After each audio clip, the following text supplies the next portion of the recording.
Hello, everyone. This is the Ashish Sports and Political Podcast, and today we are packed talking a lot about politics and sports, and let's get straight to it. So, we have a game tonight: the Boston Celtics versus the Cleveland Cavaliers, best player in the world, LeBron James, going to Boston Garden. It's a revenge game for Isaiah Thomas. In some ways, a revenge game for Kyrie Irving, probably in his mind. And so yesterday's show was very loose, very unsophisticated. And in order to prepare for that, I looked up the top sports stories and the top political stories of the year, just to get my mind going for topics. And the first thing when I looked up the top political stories was Trump against the fake news media, or what he calls the fake news media, and how he's fighting against the truth. And mind you, this is from the Associated Press coming up with this list. And I read that headline, and it was as if Trump was anti-truth, was anti-free speech, was anti-journalism. And I read that, and I'm saying, well, I'm trying to find a connection between this game tonight and this major story. Obviously, the president came out with a tweet earlier this week talking about how he was going to hand out an award for the most dishonest news organization towards him. And I read this headline, and I thought about this game, and I said to myself, there is a similarity, believe it or not, between what Kyrie Irving is probably feeling and what President Trump has been tweeting, the emotions behind his tweets, the opinion that this is entirely based on, that President Trump's tweets are entirely based on trying to push his agenda. While they are partially true, that's not the whole story. I think you're blind to how people think if you believe that Trump's motive towards this whole fake news thing is strictly political. Because seeing him, knowing how he talks, I don't think that's the case. I think there are much deeper motives behind President Trump's fake news stuff, and also what we're seeing with the Kyrie Irving dilemma, what we're seeing with the Bill Belichick, Jimmy Garoppolo, and I think we can relate it to most men in general. And I'll start with this, right?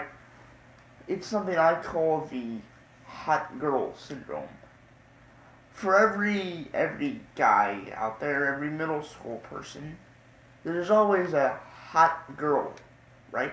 Always few hot girls. They're the people to know. They're the people to date in school. And I never got them.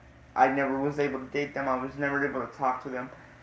And it's very interesting because I look at the president's situation and I say, fake news media, or the news media, as most everybody else calls them, are the hot girls, in my case, for the president.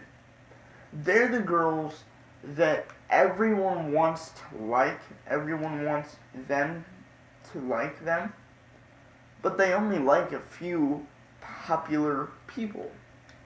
And that's what President Trump is going through. Now, how this relates to why he attacks the media on a daily basis is because he feels he has been wronged by the media, and he has been wronged by those that were against him in the news media, and just winning, it wasn't satisfactory for him. Just winning wasn't satisfactory because they were going to attack him regardless. Win, lose, whatever happens. He doesn't actually gain victory from that. He gains victory by shoving it in their face every single day he's president of the United States. Because the media at the end of the day will continue to do what they do. They'll continue to bash Trump. They'll continue to go after him like they did in the election cycle. What they thought is that Trump won't be able to say anything, and as a result, you have, it's going to be business as usual. We're going to be the news media, we're going to control the narrative. Well, it's more personal for Trump. See, other people, other politicians haven't gone at news outlets like he has. Everybody's saying he's unhinged. I would beg to differ. I don't think Trump is unhinged. I think Trump is more human, or acts more human than anyone else does. See, the reason why we are all so motivated, the reason why we want money, the reason why I want money, I want cars, is not just to live a good life, but to show people I'm living a good life. The reason why is because I wasn't the guy in middle school that got the dates. So I want to show them that they made a mistake. And that's why you see so many athletes flaunt their wealth and things like that. It's human nature to do things like that. And Donald Trump uses Twitter as a mechanism to sort of show this. And I don't think he should be attacked for it. He's a human being. That's how most human beings react. I don't just want the cars to live a good life. I want the cars to show that not only do I have a good life, but that people that didn't think I would have this type of success regret it. Because these same people that thought I wasn't their caliber when it counted most, when the chips were down, I made the money, I got the stuff. Donald Trump won the presidency, and that is, and by not rubbing it in, there is no satisfaction, because what you've done, you haven't avenged anything. You've gotten a goal. You've formed your own legacy amongst your peers, but amongst the people who doubted you, only when they give you props, or only, and if they don't, when you're able to stick it in their face and they're forced to accept that reality, only then do you feel pure satisfaction. See, I'll take this to sports, right? Kyrie Irving. Why does Kyrie Irving want to leave LeBron? Why did Kobe want Shaq to leave? Why do you think Bill Belichick is traded away his two good quarterbacks and is letting go of coordinators left and right? Why do you think that's happening? It's happening because of legacy. It's happening because the media, the guys on the TV, on the talk sports shows, the CNNs of the world, they have always said Shaq is greater than Kobe, right? They always said LeBron is first, Kyrie second. See, it doesn't matter if you think you're the greatest, because if that was the mentality of Kyrie Irving or Kobe Bryant, Shaq and Kobe, LeBron and Kyrie would exist for long periods of time. But they don't, because ego is based on other people's perception of you. That's how every human being is. And when you want to be liked, when you want to be looked at as great, and you don't get that recognition, okay, there's always that chip on your shoulder. There's always that want to show that you're this great, that you're better than what people thought you were, and that's all he's trying to do. It's not that the president is anti-truth. It's not that the president is this crazy, I hate everybody, unhinged person. What the president is trying to do is show people that he was treated wrongly, and that as a result, you're going to have to pay. You're going to have to see President Trump show you that he's great, that he's doing a good job, he's successful, and he wants to flaunt it. He wants to put it in your face. You know why? Because that's who he is. That's how all men are. Men care about how they look amongst their peers, their legacy,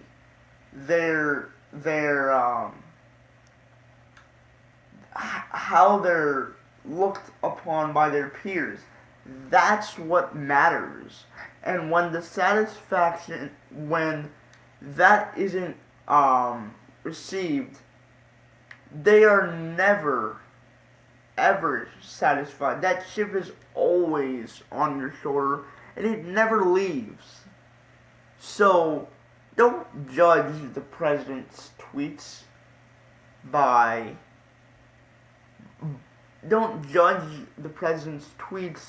as ridiculous or unhinged. How would you treat it? Don't judge Kyrie Irving as ridiculous. Though I think in the short term he hasn't made the correct decision. Don't judge Kyrie Irving by that. What would you do when people are talking about you 24/7 on national television? When the legacy is not defined by you, but to so many people, it's defined by people on TV. It's defined by opinions. It's only personal satisfaction when you gain the respect of others. And when you don't, and you don't in a major way, it always sticks with you, and you always want to try and show those people who disrespected you that they were wrong. So don't blame Trump for disrespecting the media, okay? Don't blame Kyrie for leaving. Don't blame Kobe for pushing Shaq out. Don't blame Belichick for trading Garoppolo and for trading Brissett. When everyone in the media is saying, hey, you guys aren't that great because your success is dependent upon Tom Brady, LeBron James, Shaq, and in Trump's case, that it was a fluke, that it was a white lash, Van Jones says. They want to prove them wrong. And they want to prove them wrong in a way where they feel the brunt, where they get it, where it's emphatic, where it's very arrogant. They want to do it that way because that's the way they leave a mark on those that doubted them. Don't blame Trump for disrespecting the media when the media disrespected them. Don't blame me for not respecting the hot girls in middle school when they never respected me in the first place. Don't blame men for the way they act in certain situations when you don't understand the full picture. That's the issue here, and that's where there's such a misunderstanding among the general public on what Trump is doing. It's more personal than political, and it's understandable because that's how in sports major athletes, major coaches act. That's how in life we act. That's why revenge is such a motivator. So don't blame the president for his tweets. Blame the media. Okay? Blame them because they're the reason why he does it in the first place. And it's more personal than anything. Like it is for any other man who wants to settle a gripe. Okay, so with that, we begin our show today, and not many similarities, not many analogies to make today, but we have a loaded show. So, Steve Bannon and Russia's story, that's coming up, and we have this North Korea saga, and also a warning from me to the United States government. This Iran rebellion, be very, very careful to what it leads to.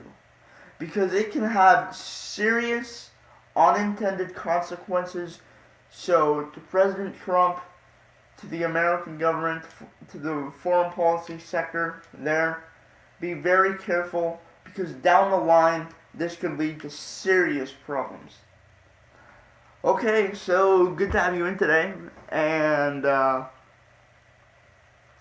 so I just want to start with this. So I read this story on CNN, and I just saw it as soon as it popped up, that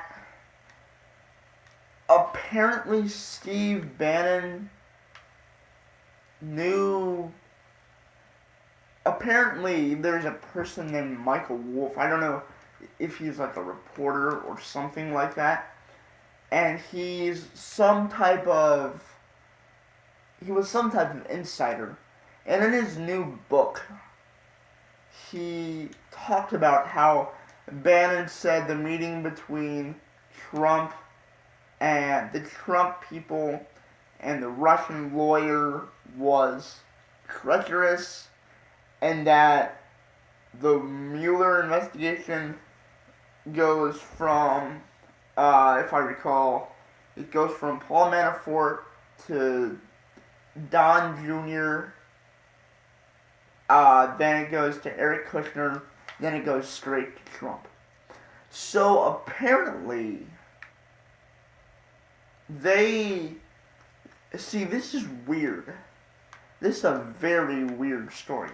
Because you have this coming out, and then you have on the other side that this was totally made up. That this was investigated, this Representative Nunes, that this was looked into simply by Democratic people in the FBI. The people that are affiliated with the Democratic Party in the FBI. And it's very, very interesting to me how this is all going to play out. Here is what we do know. Okay, if this, anything that this has an effect on, it's not going to be the government, okay? This isn't some weird, oh my gosh, the Russians are taking away the sanctity of our democracy. No, that's a bunch of ridiculous crap. What this has to do with is nothing to do with the United States government, rather the Trump business. That's what it has stuff to do with. They're looking into finances. They're looking into banks. This has nothing to do with the sanctity of democracy or whatever. Because guess what? People were gonna vote for Trump regardless. It had nothing to do with Russian stuff. We're acting like this entire thing is illegitimate. No, it's not illegitimate. What it is possible conflict of interests from before the presidency, from before the campaign, from nearly 10 years ago. That's where the issue starts. And that's probably where it ends too. So let's be real about this, right? Let's be real and understand that we're not talking about our democracy being violated. We're talking about financial crimes at most. And of course they're a big deal. I'm not saying they're not a big deal. But this has nothing to do with the actual presidency and the actual winning of the election as far as I'm concerned. That's all been deciphered as fair and square. What this has to do is with Trump, the Trump company, and its possible dealings with Russia many years before this campaign was even started. So, there is, don't let people fool you into thinking, oh my gosh, the government is going to explode now. No, that's not how it's worked. Okay, that's not how it's going to work. This is not, our government is not at risk because of this. Okay? Our government isn't at risk because of this. This isn't something to be scared about. I mean, Reagan gave weapons to the mullahs of Iran. Alright? It is a joke that we're making a big deal about this from a democracy standpoint. It's ridiculous. Okay, so let's chill out. And this financial stuff, I don't even know how far it's validated because there are questions about the integrity of this investigation in the first place. Alright? So, chill out, Democrats. Chill out, you scared Republicans. Okay? Because our country is not going to get screwed over because of this. This it has nothing to do with the government, as far as I'm concerned, except for the fact that these are crimes being investigated from years before this campaign was launched. This has nothing to do with the campaign. Oh, Paul Manafort was part of the campaign. Paul Manafort has been part of Republican campaigns since 1980. And he's grown in ranks. Alright? There is nothing here, okay, that screams Russia had an actual influence on the campaign. Maybe in selecting certain people because of the contacts from years ago, but in terms of actual votes, in terms of what drove people to the polls, no, it didn't. Let's not lie and think Russia won the election for Trump. Russia didn't do that. You know who did? Trump and white middle class people. Middle class people in general, but more specifically white middle class. That's it. That's who won the election for him, not some Russia scandal. Excuse me. That has nothing to do with the actual election. So let's just take that and let's remember that we have to be more careful about how we're talking about this Russia issue. It's a major issue.